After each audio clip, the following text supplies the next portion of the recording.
এখানে দুটো দিক। একটা হচ্ছে প্রবৃদ্ধি ছাড়া বাংলাদেশে দারিদ্র্যের হার বাড়বে। আমি যেভাবে দেখি আমার হিস্টোরিক্যাল ডাটা বলে যে 4%, 4.5%-এর নিচে যদি গ্রোথ থাকে তাহলে পভার্টি বাড়বে।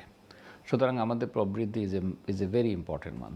কিন্তু এর সাথে যে প্রবলেমটা আপনি বললেন সেটা হচ্ছে কর্মসংস্থান। কর্মসংস্থানের ইস্যুটা দুইভাবে। একটা হচ্ছে আমাদের আনস্কিল্ড, সেমি স্কিল্ডের কর্মসংস্থান, আর একটা হচ্ছে আমাদের এডুকেটেড গ্রুপের কর্মসংস্থান। এডুকেটেড গ্রুপের কর্মসংস্থান যদি করতে হয় তাহলে কর্মসংস্থান ভিত্তিক প্রণোদনা আসা উচিত। ইন্ডাস্ট্রিকে বলা উচিত যে নতুন জব ক্রিয়েট না করলে আমি কোনো ব্যবস্থা করব না। মানে আমাদের শুধু গ্রোথ না, মানে এই দিকটা আসা উচিত। আমি বলে আসছি সবসময় যে আমাদের মনে হয় ইকোনমিকে দুটো টার্গেট করা। একটা হচ্ছে যারা এক্সপোর্ট করছেন তারা এক্সপোর্ট গ্রোথের ভিত্তিতে প্রণোদনা পাবেন, আর যারা সেই সাথে এমপ্লয়মেন্ট গ্রোথ, তার মানে প্রণোদনাকে আমি ভাগ করি। আমি যদি বলি এক্সপোর্ট করলেই পাবেন তাহলে তো সে একই এক্সপোর্ট করে পাবে। তার মানে আমাকে ইনক্রিমেন্টাল চেঞ্জের উপরে যদি দেই, এটা ইম্পর্টেন্ট। কারণ এখনকার সময়ে সবচেয়ে ডিফিকাল্ট কাজ হচ্ছে টেকনোলজিক্যাল যে চেঞ্জ আসতেছে, অধিকাংশ ক্ষেত্রে কিন্তু মানুষ চাকরি হারাবে। সুতরাং চাকরি তৈরি করার জন্য প্রণোদনাটা খুব ইম্পর্টেন্ট এবং সেভাবে চিন্তা করা উচিত। আমরা এখনও কখনো এটা করি নাই, কিন্তু করা উচিত।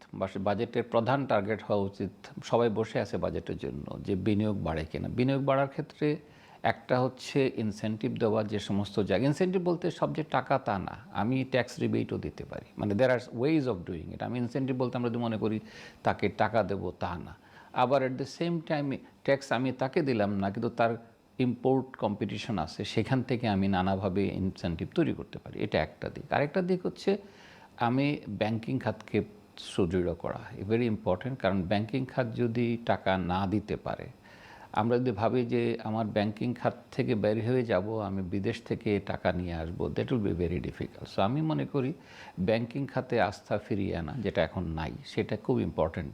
সেটা হয়তো বাজেট থেকে আসবে না, কিন্তু ওভারঅল ম্যাক্রো পলিসি থেকে আসা উচিত, যে মানুষ যেন ব্যাংকিং খাতে ট্রাস্টটা ফিরে পায়। সেজন্য ব্যাংকিং খাতে ডিলিং ক্ষেত্রে আমি মনে করি খুব ফেয়ারলি করা উচিত এবং এখানে যেন ট্রান্সপারেন্সি থাকে, কোনো ধরনের হটকারী সিদ্ধান্ত যেন না হয়। কারণ ব্যাংকিং খাত কিন্তু আস্থার খাত। ইকোনমিতে আস্থা না থাকলে, ইকোনমিক্সে আমরা বলি, যে কোনো কলকারখানা বলি, যাই বলি, মুভ করার পেছনে একটাই শক্তি, সেটা হচ্ছে বিশ্বাস।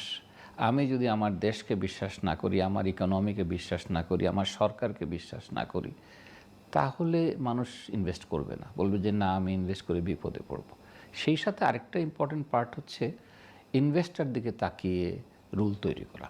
আমাদের ক্ষেত্রে যেটা হয় সেটা হচ্ছে যে আমি আজকে যেটা বললাম আগামী বাজেটে এটা বাতিল করে দিলাম, এরকম সিদ্ধান্তে কেউ বিনিয়োগ করে না। সুতরাং আমি মনে করি এটা ট্রাস্ট বলা, যেমন বলা যে আগামী 5 বছরে এই সেক্টরকে আমি এই ধরনের ট্যাক্স বেনিফিট দিয়ে যাব।